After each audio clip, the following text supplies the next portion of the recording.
السلام علیکم ورحمۃ اللہ وبرکاتہ۔ بسم اللہ الرحمن الرحیم، والصلاة والسلام علی رسولہ الکریم وعلی آلہ وصحبہ اجمعین۔ آخری عشرہ جو رمضان کے آخری 10 دن ہیں، اس میں اللہ تعالیٰ نے اس امت کو ایک بہت بڑی نعمت عطا فرمائی ہے، وہ ہے شب قدر، لیلۃ القدر۔ لیلۃ القدر خیر من الف شہر، یہ وہ رات ہے جو 1000 مہینوں سے بہتر ہے۔ تو برابر نہیں، 1000 مہینوں کے برابر نہیں، 1000 مہینوں سے بہتر ہے۔ آپ نے ایک دفعہ ذکر کیا کہ بنو اسرائیل میں 4 انبیاء یا مجاہدین 80 سال اللہ کے راستے میں جہاد کرتے رہے، تو صحابہ غمگین ہو کر کہنے لگے یا رسول اللہ، ہماری تو عمریں بھی 80 سال نہیں ہوتی۔ تو اللہ تعالیٰ نے فوراً یہ صورت اتاری۔ اس امت کو اللہ نے عمر تھوڑی دی ہے اور اعمال بڑے قیمتی دیے۔ پہلی امتوں کی عمریں لمبی تھیں اور عمل اتنے بڑے قیمتی نہیں تھے۔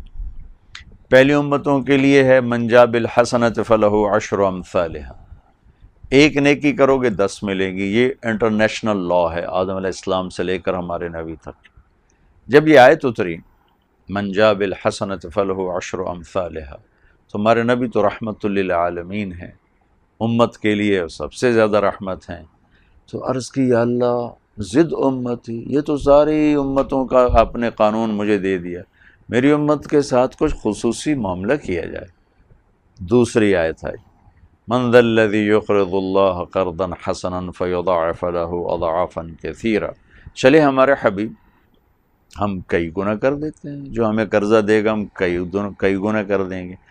کئی گنا میں وضاحت کوئی نہیں تھی کتنا، تو ہمارے نبی نے عرض کی یا اللہ زد امت، یا اللہ تھوڑا اور زیادہ کر دیں۔ تو حبیب اور محب تو پھر اللہ اور اس کے رسول ہیں۔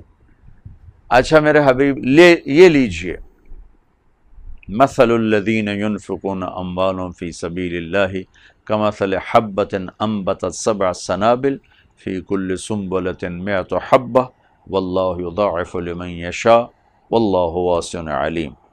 جو آپ کی امت میں ہمارے نام پر 1 روپیہ خرچ کرے گا، ہم 700 لکھیں گے، ان نیکی کو 700 گنا لے جائیں گے۔ اب ٹھیک ہے، سبحان اللہ، رحمت للعالمین، رحمت للامہ۔ آپ نے کہا، آپ نے عرض کی یا اللہ زد امتی، یا اللہ تھوڑا اور زیادہ کر دے، تیرے لیے کیا مشکل۔ 700 گنا پہ بھی راضی نہیں ہوئے، ہمیں اللہ نے ایسے رسول دیے اور ہم نے انہیں سے ہی بے وفائی کر دی۔ تھوڑے تھوڑے نفع پہنچانے والوں کی چوکٹ پہ گر گئے، ایمان بیچ دیا، غیرت بیچ دی، ضمیر کو سلا دیا۔ لیکن وہ شفیق نبی جنہوں نے سب کچھ ہمارے اوپر لٹا دیا، اپنا آپ، اپنی اولاد، اپنی نسل، اپنا گھر، ہر چیز لٹا دی، ہے ان کا کبھی خیال بھی نہیں آیا کہ ان سے بھی تو وفا کرتے۔ 700 گنا پہ نہیں راضی ہوئے، تو کہ اللہ تھوڑا اور زیادہ، تو اللہ نے کہا چل انما یوفی الصابرون اجرہم بغیر حساب، ہم آپ کی امت کے صبر والوں کو بے حساب دیں گے، کوئی حساب نہیں ہے۔ جب اللہ دے گا بے حساب تو اپنی شان کا دے گا۔ حضرت علی رضی اللہ عنہ کے پاس ایک عورت پیالہ لے کر آ گئی، جی مجھے تھوڑا شہد چاہیے۔ وہ سامنے شہد کا بڑا مشکیزہ لٹکا ہوا تھا، تو آگے یہ اٹھا کے اس کو دے دو۔ وہ جب لے کے چلی گئی تو ان کے خادم نے کہا وہ تو پیالہ لے کر آئی تھی، آپ نے پوری مشک اٹھا کے دے دی۔ کہ وہ اپنی شان کا مانگنے آئی تھی، میں نے اپنی شان کا دے دیا، تو یہی میرا اللہ کرے گا۔ تو اللہ نے اس امت کے اجر بڑھائے، ٹائم تھوڑا ہے کام کرنے کا، اجر بہت زیادہ کر دیا ہے۔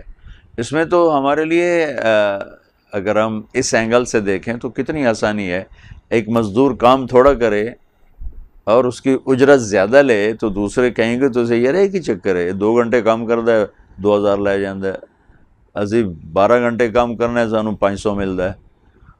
تو یہ جو تھوڑے کام میں زیادہ لے کے جا رہا ہے، یہ تو بڑا خوش ہو گیا، میرا تھوڑے ٹائم میں میرا کام بن گیا۔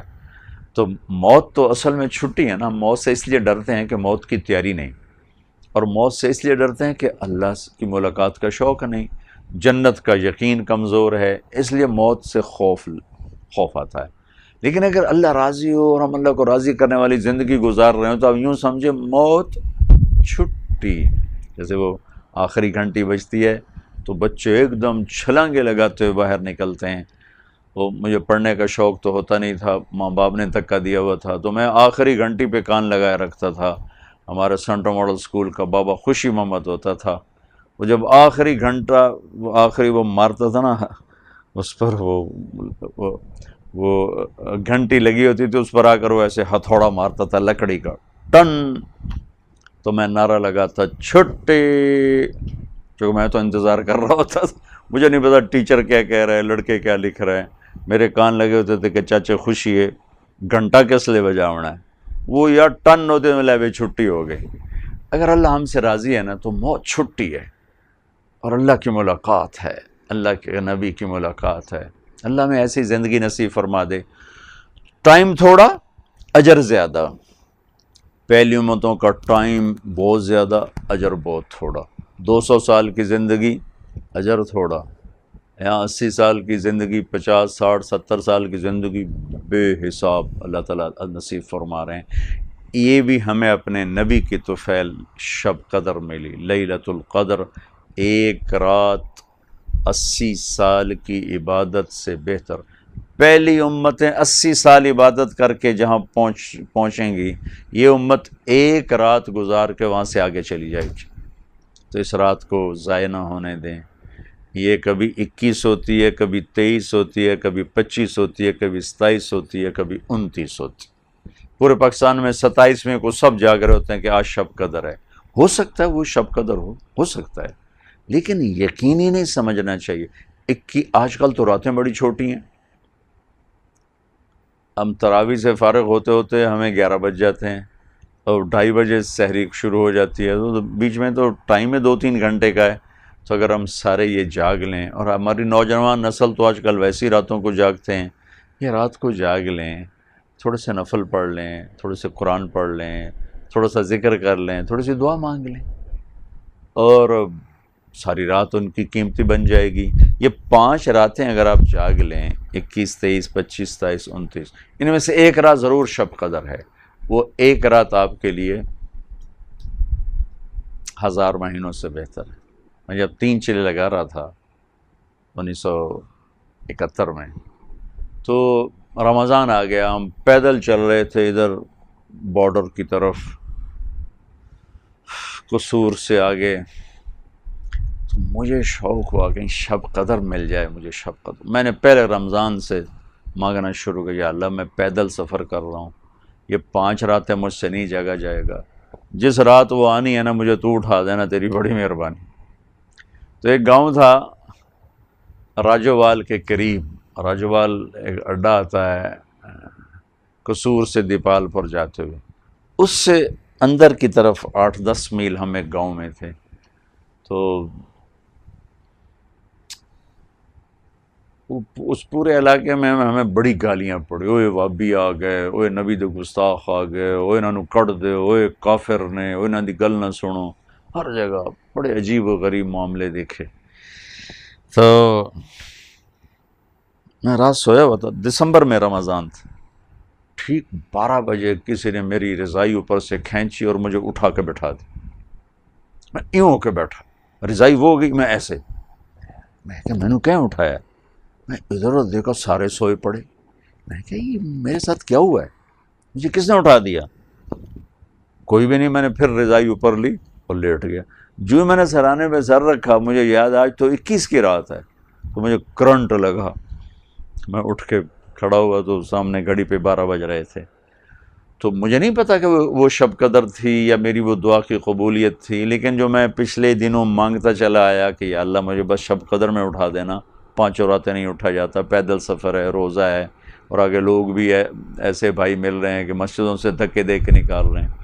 تو وہ میرے ساتھ یہ ہوا، واللہ عالم وہ تھی نہیں تھی، یہ میرا کوئی دعویٰ نہیں ہے، لیکن میں یہ ضرور واضح کرنا چاہتا ہوں، کبھی 21، کبھی 23، کبھی 25، کبھی 27، کبھی 29، بلکہ بعض علماء یہ کہتے ہیں کہ ان 10 راتوں میں کوئی ایک رات ہوتی ہے، بعض کا یہ بھی کہنا ہے۔ ہمارے نبی پاک صلی اللہ علیہ وسلم ہمیشہ یہ 10 دن اعتکاف میں بیٹھتے تھے، ساری زندگی اعتکاف، 1 سال اعتکاف نہیں بیٹھے کسی وجہ سے، تو شوال میں اس کی قضا دی، شوال میں 10 دن کے لیے بیٹھے۔ اور عام دنوں میں جب آپ تہجد میں اٹھتے تھے تو خاموشی سے اٹھتے تھے، لیکن جب رمضان آتا تھا اور آخری عشرہ تو اپنے گھر والوں کو بھی اٹھاتے تھے، اپنے گھر والوں کو بھی ساتھ اٹھاتے تھے اور بالکل اللہ کی طرف یکسو ہو جاتے تھے۔ تو اگر آپ 10 راتیں جاگ لیں، اعتکاف میں بیٹھ جائیں، آپ کے لیے بہت بڑی نعمت ہے۔ اعتکاف میں نہیں بیٹھ سکے، 10 راتیں نہیں جاگ سکے، یہ 5 راتیں جاگ لیں اور اس میں نفل پڑھیں، قرآن پڑھیں، تلاوت کریں، تسبیح پڑھیں، دعا مانگیں۔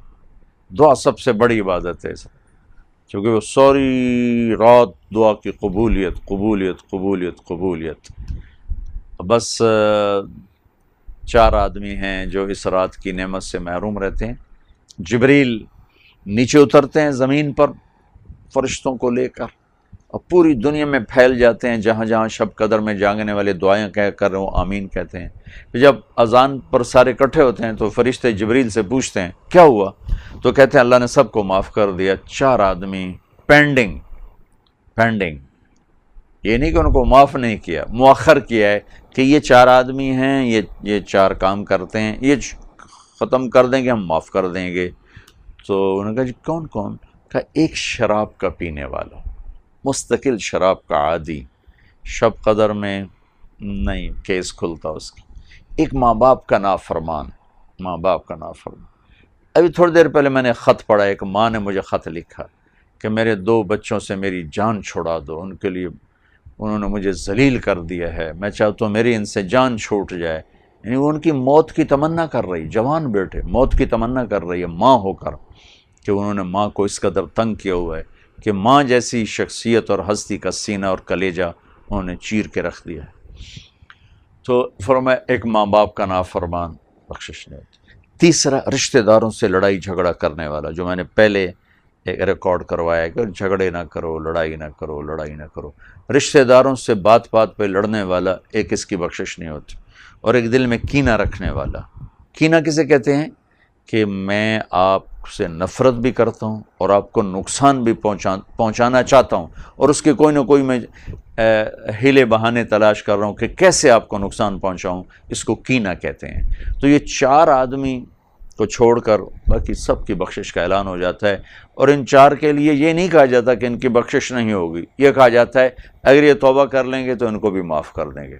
شراب پینے والا، ماں باپ کا نافرمان، رشتہ داروں سے لڑنے والا اور دل میں کینہ رکھنے والا، اس رات کو قیمتی بنائیں، اس رات کی قدر فرمائیں۔ اور پھر عید کی رات بھی بڑی قیمتی رات ہے، اس رات اللہ کا اعلان ہو رہا ہے کہ جنہوں نے میرے خاطر بھوک برداشت کی، رات کو نماز پڑھی، میں نے سب کو معاف کر دی۔ تو یہ اس آخری عشرے کے لیے میں یہ تھوڑا سا وقت ہے، اگر اللہ دے دے تو ضرور اٹھیں۔ اعتکاف میں بیٹھنے والوں کے لیے ایک فضیلت ہے، وہ سوئے بھی ہوں گے تو ان کے لیے نوافل کا، عبادت کا اجر لکھا جا رہا ہوگا۔ باقی میں گھر میں سوؤں گا تو سونے کی بات ہے، نفل پڑھوں گا تو نفل لکھے جائیں گے، لیکن اعتکاف میں بیٹھنے والا یا بیٹھنے والی عورتیں گھر میں اعتکاف بیٹھ سکتی ہیں، ایک کمرہ مخصوص کر لیں تو وہ سو بھی جائیں گی تو ان کے لیے نیک عبادت کا اجر لکھا جائے گا۔ اللہ ہمیں شب قدر کو ڈھونڈنے کی توفیق دے اور اس کی رحمتیں برکتیں اللہ تعالی ہمیں نصیب فرمائے۔ السلام علیکم۔